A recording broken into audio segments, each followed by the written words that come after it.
सुखिया, लगता है कि चुड़ैला तो कुएं से बाहर निकल आई हैं। अब क्या होगा बाबा?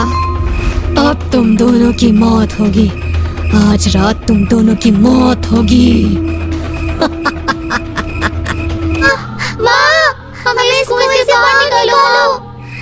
माँ, माँ। सब्र करो मेरी बच्चियों, हम एक दिन इस कुएं से जरूर बाहर निकलेंगी। इतनी रात को लठ उठाकर कहाँ चल दिए? एक बार खेतों में होकर आता हूँ लाजो। हाय राम, पागल हो गए क्या? इतनी रात को उस भूतिया कुएं के पास से होकर खेतों में जाओगे? कुछ नहीं होता लाजो।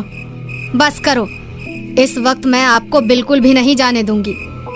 एक रात शमशान घाट के उस भूतिया कुएं के पास से एक साधु महात्मा गुजर रहे होते हैं कि तभी कुएं से वही आवाजें आने लगती हैं। माँ, माँ, हमें इस कुएं से बाहर निकालो। माँ, माँ। वो आवाजें सुनकर साधु महात्मा चौंक जाते हैं और सोचने लगते हैं, एक साथ इतनी सारी बच्चियों की आवाजें, जरूर इस कुएं में कोई गहरा राज छिपा है, चलकर देखना चाहिए। यही सोचकर साधु महात्मा कुएं की तरफ जाने लगते हैं। उस समय शमशान घाट में खौफनाक सन्नाटा पसरा हुआ था। झींगुरों की आवाजें इस सन्नाटे को और अधिक डरावना बना रही थी, मगर साधु इस सन्नाटे की परवाह नहीं करते। वो निर्भय होकर कुएं के पास पहुंच जाते और आवाज देते हुए कहते, तुम जो भी हो, इस कुएं से बाहर आओ। साधु यह बात कई बार दोहराते हैं, मगर कुएं से कोई भी बाहर नहीं आता है। अंत में साधु अपनी मुट्ठी बंद करके मंत्र पढ़ने लगते हैं और फिर जैसे ही वह अपनी मुट्ठी खोलते हैं, कुएं से पूरी 14 चुड़ैलें बाहर आती हैं। यह देखकर साधु हैरान रह जाते हैं। अच्छा, तो तुम सब चुड़ैलें हो? हाँ, हम चुड़ैलें हैं, मैं और मेरी 13 नवजात बच्चियां। क्या तुमसे पूछ सकता हूँ कि तुम्हें यहाँ किसने कैद करके रखा था? यह सुनकर चुड़ैल साधु से बोलती है, हमें एक निर्दयी तांत्रिक ने इस कुएं में कैद करके रखा हुआ था। मगर क्यों? साधु के यह पूछने पर चुड़ैल अपने बारे में बताने लगती है। लड़का पैदा करना तो दूर, लड़की भी हर बार मरी हुई पैदा करती है नाशपीटी। इसमें मेरा क्या कसूर है माँ जी? यह तो भगवान के हाथ की बात है। किसी के भी हाथ की बात हो, बस इतना समझ ले कि अगर इस बार भी यही हुआ तो खैर नहीं तेरी।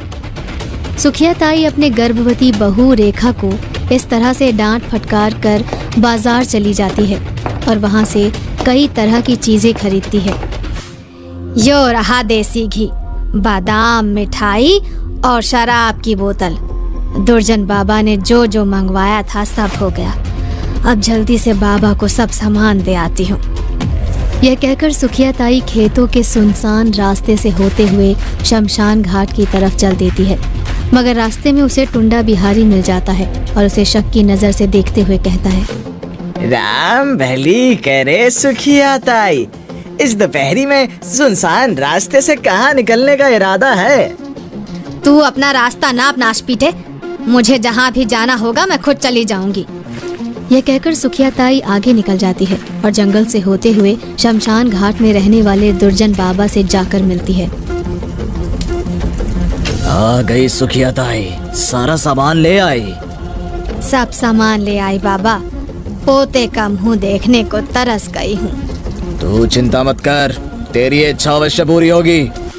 कुछ दिन बाद रात के समय रेखा एक बच्ची को जन्म देती है। वह बेसुध पड़ी होती है और सुखिया ताई बच्ची को अपनी गोद में उठाकर शमशान की तरफ चल देती है। वह सबसे छिपकर शमशान में पहुंच जाती है और दुर्जन बाबा से कहती है, बाबा इस बार भी लड़की ही हुई है। थोड़ा इंतजार कर, ये बार भी लड़की है, अगली बार तेरी बहू को जरूर लड़का ही होगा। अब जल्दी से जा और इस लड़की को कुएं में फेंक दे। सुखिया ताई बाबा के यह कहते ही नवजात बच्ची को कुएं में फेंक देती है और फिर घर लौट आती है। जब सुबह रेखा को होश आता है तो सुखिया ताई उससे कहती है, अब की बार भी तूने मरी हुई बच्ची को जन्म दिया। अरे मेरे तो भाग्य ही फोड़ दिए हैं। यह सुनकर रेखा खामोश होकर रह जाती है और फिर समय बीतता जाता है। रेखा फिर से गर्भवती होती है और इस बार सुखिया ताई मन ही मन बहुत खुश होती है। बाबा जी ने कहा है कि इस बार लड़का ही होगा। 12 लड़कियों को पालने के बोझ से तो निजात मिली। अब लड़का हो तो उसे बड़े लाड प्यार और ठाठ से पालूंगी। फिर वही दिन आता है। रेखा बच्चे को जन्म देने वाली होती है। वह समय भी रात का ही होता है। बच्चा ठीक ठाक पैदा हो जाता है, मगर जैसे ही सुखिया ताई बच्चे को देखती है, उसके पैरों तले जमीन खिसक जाती है। हाय राम, ये क्या, इस बार भी लड़की। बाबा की बात तो झूठ निकली। सुखिया ताई चुपके से लड़की को उठाकर शमशान घाट की तरफ चल देती है, मगर इस बार भगवान को कुछ और ही मंजूर था। उसी समय रेखा को होश आ जाता है और वो सुखिया ताई के पीछे पीछे दौड़ने लगती है। माँ जी, रुक जाइए माँ जी, आप मेरी बच्ची को लेकर कहाँ जा रही हैं? सुखिया ताई बच्ची को लेकर शमशान घाट में दुर्जन बाबा के पास पहुँच जाती है। बाबा, ये क्या, इस बार भी लड़की ही हुई है। माँ जी, मेरी बच्ची को मुझे दे दीजिए। लगता है कि इस बार तुझे तेरी बहू ने देख लिया है। जल्दी से लड़की को कुएं में फेंक सुखिया। बाबा के ये कहते ही सुखिया ताई लड़की को कुएं में फेंक देती है। रेखा ये देखकर सब कुछ समझ जाती है और फिर उन पर आग उगलने लगती है। तुमने इस निर्दयी तांत्रिक से मिलकर मेरी 13 बच्चियों को मार डाला। अब मैं तुमको जिंदा नहीं छोड़ूंगी। यह कहते हुए रेखा अपनी सास की तरफ बढ़ती है, मगर तभी दुर्जन बाबा सुखिया ताई से कहता है, इसे पकड़ सुखिया, अब इसे भी इसकी बच्चियों के पास पहुंचाना होगा, वरना हम मारे जाएंगे। बाबा के ये कहते ही सुखिया ताई रेखा को जोर से धक्का मारती है और फिर बाबा के साथ मिलकर उसे भी कुएं में फेंक देती है। फिर जैसे ही रेखा के प्राण निकलते हैं तो कुएं से आवाज आती है, निर्दयी सास, दुष्ट पापी बाबा, मैं तुम दोनों को जिंदा नहीं छोड़ूंगी। मैं और मेरी बच्चियां चुड़ैल बनकर कुएं से बाहर आ रही हैं। यह सुनकर सुखिया ताई घबरा जाती है। अब क्या होगा बाबा? तू घबरा मत सुखिया, मैं अपने मंत्र शक्ति से इन चुड़ैलों को इस कुएं में ही कैद करके रख दूंगा। चुड़ैल की दुख और अत्याचार से भरी कहानी सुनकर साधु को सुखिया ताई और दुर्जन बाबा पर बहुत क्रोध आता है और वह चुड़ैल से कहता है, इतना घोर पाप, ऐसे जल्लाद इंसान, ऐसे पापियों से तो तुम सबको अवश्य बदला लेना चाहिए। जाओ, अब तुम आजाद हो। यह कहकर साधु महात्मा चले जाते हैं और चुड़ैल और उसकी 13 बच्चियां हवा में उड़ते हुए सुखिया ताई के घर की तरफ जाने लगती हैं। सब चुड़ैलें ऐसी डरावनी आवाज निकालती हुई जाती हैं कि सुनने वाले की रूह कांप जाती है।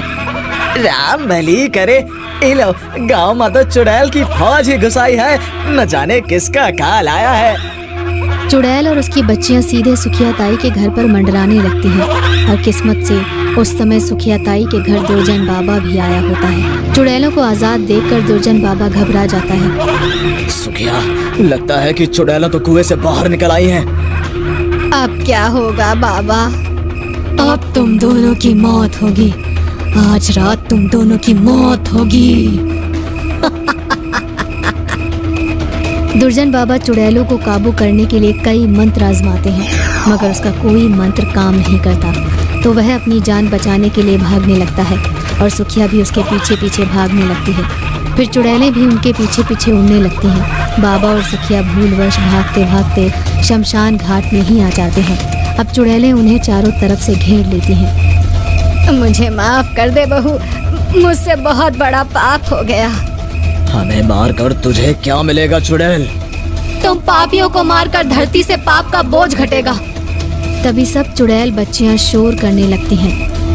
माँ, माँ, इन्हें जल्दी से मार डालो, इन पापियों को मार डालो, माँ, मार डालो इन्हें। अपनी बच्चियों की चीख सुनकर चुड़ैल सुखिया ताई और दुर्जन बाबा को हवा में उड़ाते हुए उसी कुएं में फेंक देती है और इस तरह धरती पर से 2 पापियों का भार कम हो जाता है। फिर ईश्वर की ऐसी कृपा